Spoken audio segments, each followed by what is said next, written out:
I'm just fooling around with the Galaxie. I sanded out the filler here where there was a little imperfection in it right in here, and I just didn't like the looks of it, so I just got my block and some 150 sandpaper and gave that a sand out, and I'm going to reshoot it with primer just to make sure it all looks good.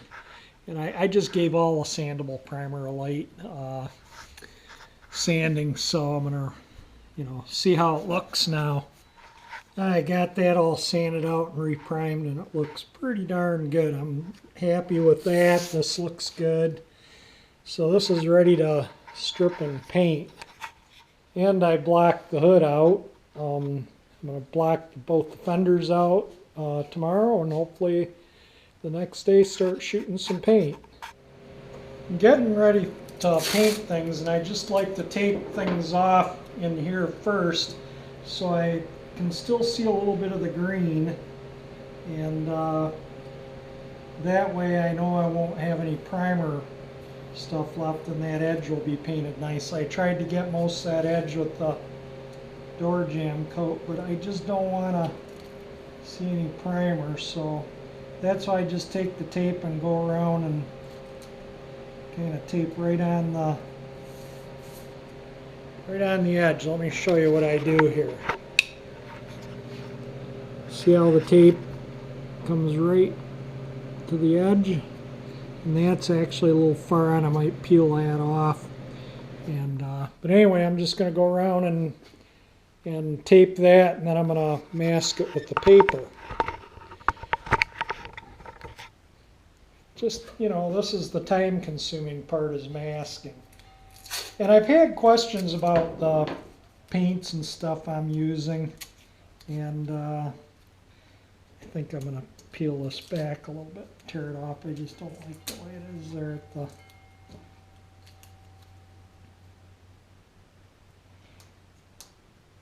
beginning. Anyway, I use single stage acrylic enamel because I find it's very durable and it's easy to spray. And on this car, and I've used them all, I've used urethane 2-part primers, I've used epoxies, I've used urethanes. There isn't much products I haven't used or tried. When it comes right down to it, I like my old acrylic enamels. It's because they're durable, they last, and I like I've used it, like I say, the urethane primers and 2-part primers and stuff, and I just don't have the luck with them. Well, I do have luck with them, but they're just extremely expensive now. They used to be cheaper, not anymore. And so I just used the primer I used was just a regular acrylic lacquer primer. Just thin it, 50% lacquer thinner, 50% primer. I put 2 or 3 coats on. The fenders I put 3 coats on. The hood I put 2 on because the hood was really straight and the fenders had some repairs on them. And I just sanded the fenders out, and there was one spot I added a little primer that I wasn't happy with, and I'll let it dry till later this evening and give it a sand to make sure I'm happy with it, because if I'm not going to paint the fender. I'm going to wait and so I can redo it. I got to tape up this little bit right here. The sealer is a ready to spray gray sealer. There's no reducing it, no, it's not catalyzed. It's just your standard run-of-the-mill paint sealer. And like I say, I've used this stuff before. I've been happy with it. It's put it on cars. It's on the Bel Air. That paint job's 38 years old. Still looks pretty darn good.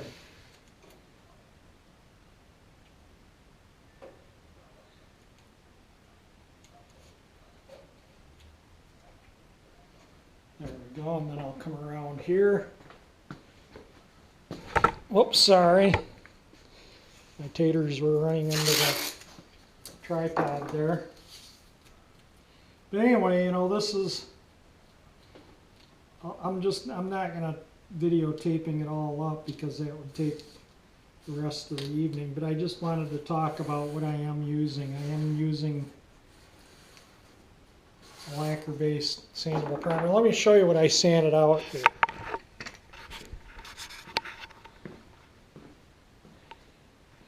This fender here came out really nice. This is the one that had the crease in it.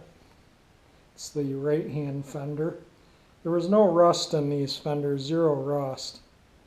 Just had that one little crease. This fender had a little mark in the top of the fender after I blocked it, so I just put some filler primer on it, and I put 2 coats, real thin coats, and I'll let that dry in a couple hours, and then I'll give that a 400 sand. This is 400 grit. I was using this, and this,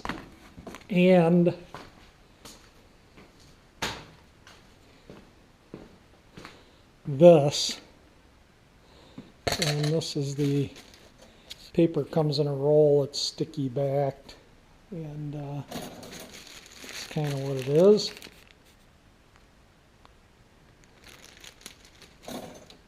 And so anyway, yeah, all the paints and primers, the sealer. It's just like I say, just a basic sealer. It's a red oxide primer, lacquer primer.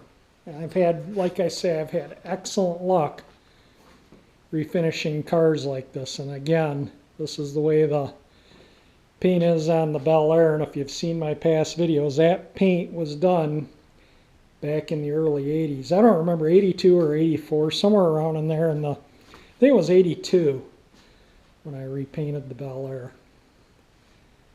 So I'm not worried about, you know, it's good. It's going to be a good quality paint job on the car, and it's going to last. If it lasts 20 years, 30 years, great. You know, it'll outlast me, the paint job, if it's taken care of. Oh, and I got this all, I think I might have shown that, but that's all ready for to strip the rest of the green off and paint. And I think tomorrow I'm going to try and paint, and if I do, I will take the car out and take the angle grinder with that paint stripper disc, and I'm going to clean all the paint off this quarter panel. I'm going to remove the tail light. I don't know if I'm going to do that tomorrow or not. I can just come close to it and then deal with that when I get the tail light out. And I might even take the scripts off, and while it's outside, I might take the disc grinder with that paint stripper and clean all this up just to make sure it's all good.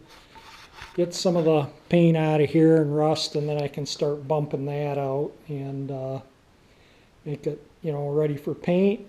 And then like I say, then the door will come off and we'll tackle that, and then the top will come off.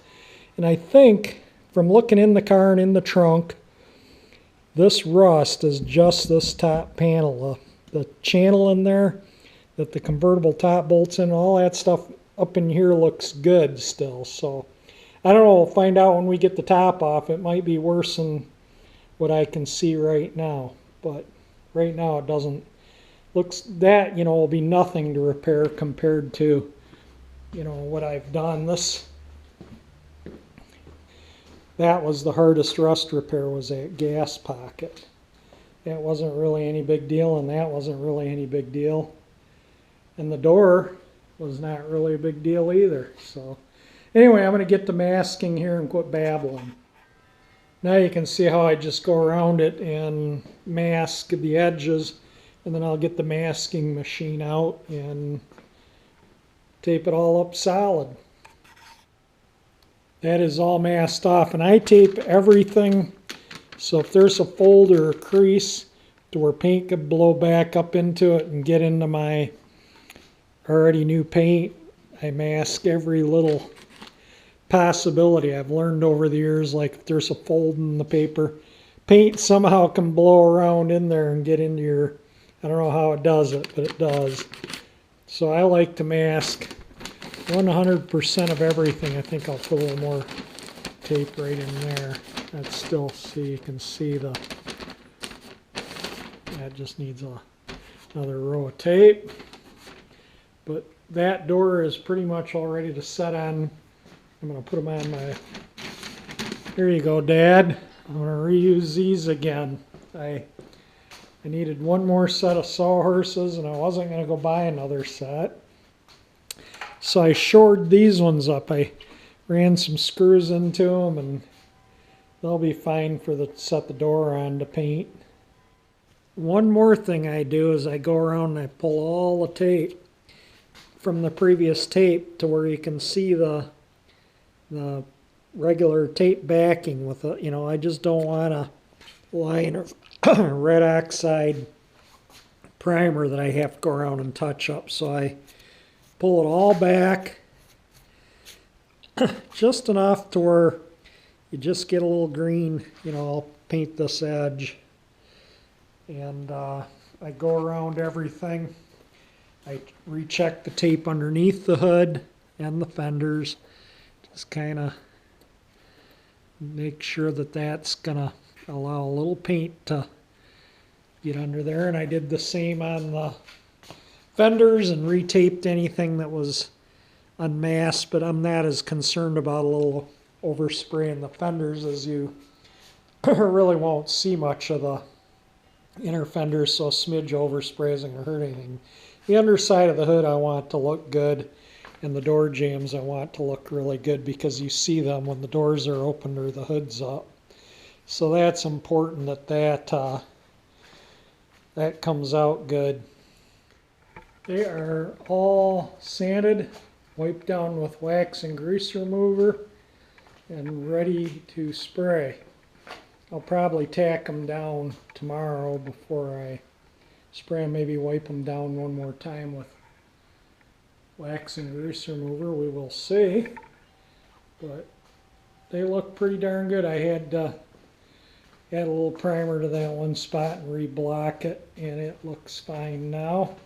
If it doesn't look good with paint on it, I will strip the fender and redo it. That's as simple as that, but I think it'll look fine.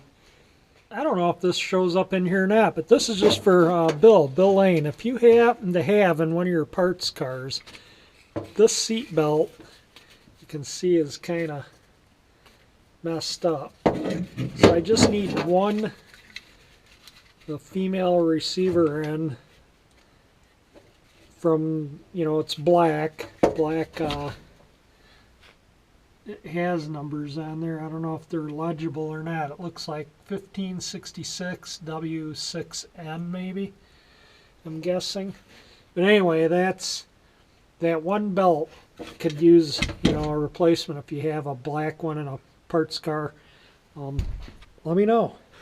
Well, I think that is it for today's video. I am going to put this video up. It may be a short one, but I just thought I'd put a video up and then I'll put another one up with them painted, and that'll probably be a short video too, but at least you can see where I'm at. I mean, I'm not going to video sanding. It's just plain old 100% boring.